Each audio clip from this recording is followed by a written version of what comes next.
મોટી કુકાવાવ ખાતે ટેકાના ભાવથી મગફળી ખરીદીમાં વિપુલ માત્રામાં આવક થતાં બીજા કેન્દ્રના શુભારંભ કરતા અમર ડેરીના ચેરમેન અશ્વિનભાઈ સાવલિયા તારીખ 24 આજરોજ મોટી કુકાવાવ મુકામે નવા માર્કેટિંગ યાર્ડ ખાતે અમર ડેરીના ચેરમેન અશ્વિનભાઈ સાવલિયા દ્વારા આજરોજ બીજા કેન્દ્રનો પણ શુભારંભ કરવામાં આવેલ હતો।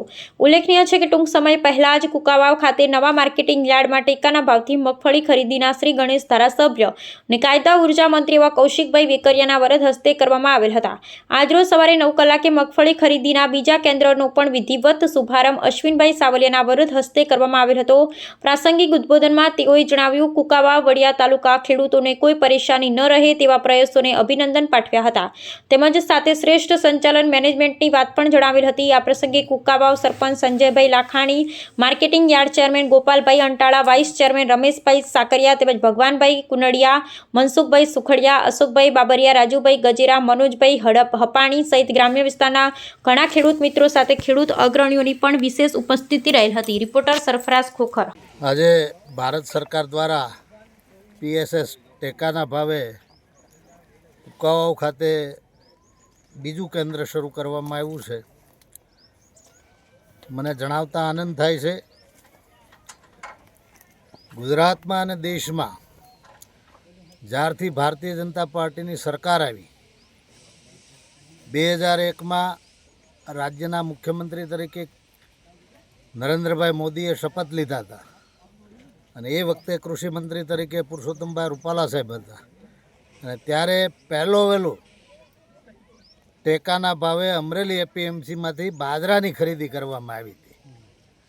ત્યાંથી લઈને આજ સુધી સતત એ રાજ્યમાં હોય કે દેશમાં જ્યાં જ્યાં ભારતીય જનતા પાર્ટીની સરકારો છે એ સરકારો હંમેશા ખેડૂતોના પડખે ઊભી રહી છે અને એટલે જ સમયસર ટેકાના ભાવે ખરીદી શરૂ કરે છે। સરકાર આમ તો લાભ પાશમથી આ ટેકાના ભાવે ખરીદી શરૂ કરે, પણ કુદરતી આફતના કારણે, કમોસમી વરસાદના કારણે મોડું થયું। ખેડૂતોનો પાક પણ ઊભો હતો, પાક તૈયાર નહોતો થયો અને પાક તૈયાર થયો તો એ પદળ્યો છે, બગડ્યો છે।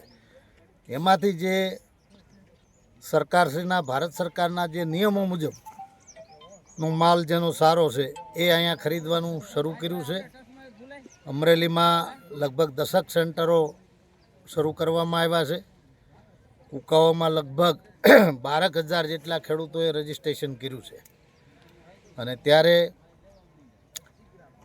એ ઝાઝા ખેડૂતોનો જલ્દી વારો આવે એ માટે અહીંયા એકને બદલે 2 સેન્ટરો શરૂ કરવામાં આવ્યા છે અને કહેતા ગૌરવ થાય કે દેશમાં નરેન્દ્રભાઈ વડાપ્રધાન હોય, રાજ્યમાં મુખ્યમંત્રી તરીકે ભૂપેન્દ્રભાઈ હોય, સહકારી નેતા તરીકે આદરણીય દિલીપભાઈ બેઠા હોય અને અહીંયા આપણા રાજ્યના મંત્રીભાઈ શ્રી કૌશિકભાઈ વેકરિયા હોય, ત્યારે એવો સમન્વય છે કે ખેડૂતોને કોઈ પ્રકારે પરેશાની ન થાય।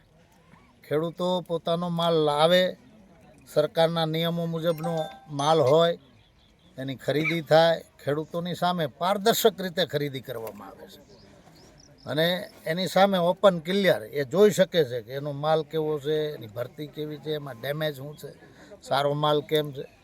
એટલે અમારા અહીંના આગેવાનોને પણ મારે અભિનંદન આપવા છે। અહીંના યાર્ડના ચેરમેન ગોપાલભાઈ અંટાળા હોય, તાલુકાના ઉપપ્રમુખભાઈ મનોજભાઈ હોય, ભાઈ નરેન્દ્રભાઈ હોય, ભાઈ રમેશભાઈ હોય અને સરપંચ ગામના આ બધી વ્યવસ્થાઓ કરવામાં પણ ખૂબ મહેનત કરી રહ્યા છે। એટલે કુકાવાવમાં ભારતીય જનતા પાર્ટીની ટીમ આખી એક થઈને મદદ કરીને ખેડૂતોને ઉપયોગી થવાય એ માટેની આ જમીન તમે જુઓ ને, 9 યાર્ડની જે જમીન છે એમાં ક્યાં ઊભું રહેવાય એવું નહોતું, હલાય એવું નહોતું। એ જંગલ જેવા બાવળ બધું કાઢી ખાડા ટેકરા પૂરીને તાત્કાલિક વાયડું મારીને અહીંયા ખેડૂતોને અહીંયા બેઠા જ આ સુવિધા મળે એવી સુંદર મજાની કામગીરી અમારી ભારતીય જનતા પાર્ટીની ટીમ કરી રહી છે। એમને પણ હું આ તકે ખૂબ ખૂબ અભિનંદન આપું છું અને ખેડૂતોને વિનંતી કરું છું, કોઈ પણ જગ્યાએ કોઈ લાલચમાં આવ્યા વગર, કોઈની વાતમાં આવ્યા વગર તમારો જેવો માલ હશે, જે સરકારના નીતિ નિયમો અને ધોરણો છે એ પ્રમાણે જ લેવામાં આવશે। કોઈને તમારે 1 રૂપિયો વધારે આપવાનો નથી અને કોઈ 1 રૂપિયો માગે તો અમને કહેજો। ખેડૂતોનો માલ જેવો છે, સરકારના નિયમો મુજબ એ જ પ્રમાણે ખરીદવામાં આવશે, એટલે ખેડૂતોએ ખોટી ચિંતા કરવાની જરૂર નથી. આપણને ઘણી વખતે લોકો ભડકાવતા હોય છે કે અહીંયા ઓલા સેન્ટરમાં લઈ લે છે ને આ સેન્ટરમાં નથી લેતા, અહીંયા આટલી ભરતી હાલે છે, અહીંયા આટલી ભરતી હાલે છે. એવું છે નહીં. 4% ડેમેજ એલાવ છે અને 35 કિલોની ભરતી છે. આ પ્રકારેનો માલ હશે તો કોઈ ખેડૂતનો માલ બાકી નહીં રહે.